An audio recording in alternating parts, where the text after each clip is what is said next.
Gene Deal did an interview where he talked about he had no problem cooperating against Puffy, and he talked about the story of where he says that Puffy saw Suge and Tupac at the House of Blues in '96, and that Puff asked if there was any problems, and Suge said no problem.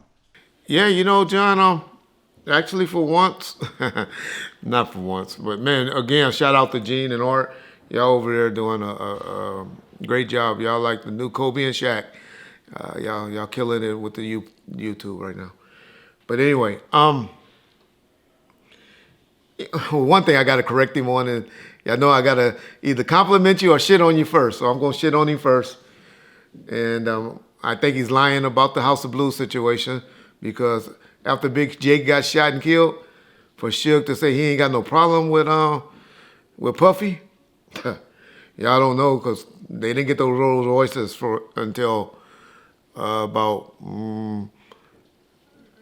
May, April or May of '96, and we know Big Jake got shot and killed in September of '95. So Suge definitely wouldn't have told them that they good out there and said nothing like that. And I know he just maybe mistaken or making shit up on that one because look, y'all, look, Reggie bring receipts.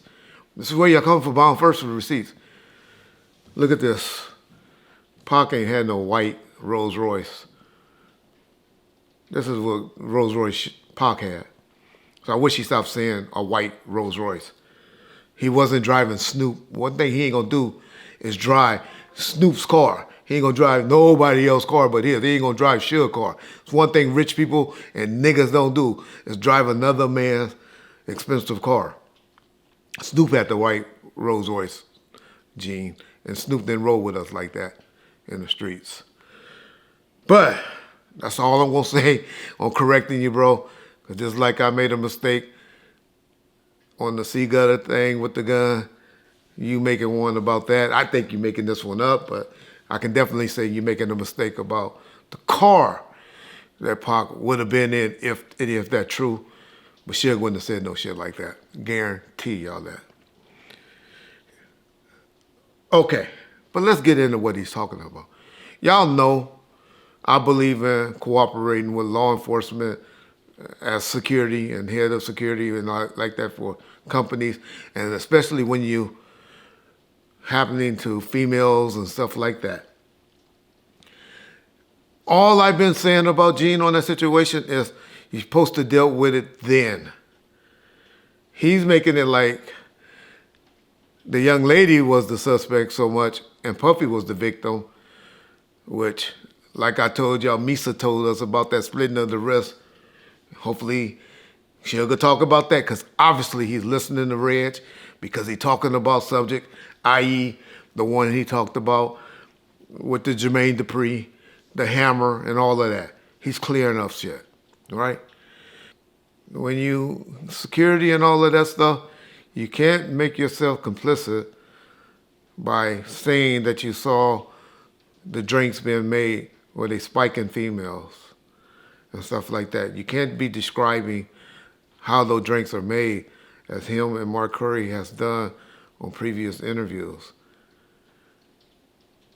We were always told that by Misa, that Puff cut his wrist because he was upset that Justin was out there and wasn't coming home with Suge in L.A. is the reason why he tried to commit suicide. We done heard several stories of when shit gets on, when the heat is on, where Puffy talking about committing suicide. There's interviews out there, there's situations out there that y'all done heard where Puffy done mentioned saying the word suicide or taking his life and several things when the heat get on for him. And so, yeah, y'all just remember that. All you people that like to shit on Red for when he said he cooperated, notified his employer, Suge, who was Suge at the time, that we had to go and meet with the feds before they come knocking on our doors and come looking for someone regarding something, that's what guys in security positions supposed to do. And so I don't have a problem with what Gene said. I just would say and remind people to don't give him a pass as well for being complicit. But for cooperating, as I did, y'all know I went to the grand jury on Keefe and explained what happened in that situation. Have no problem with it. And so, if that's a rat in y'all world, okay. Give me some cheese, motherfuckers. Peace. And to Gene Deal's point in that interview, he talked about, for a grand jury, if you're subpoenaed, if you don't answer that subpoena, Yeah. that you can get, you can get in trouble. You get not in trouble. Or you can get in trouble, or you can, especially if it's during a trial and you don't go, they'll lock you up during that whole procedure, as long as that proceeding is going on, and give you some fines and stuff. So yeah.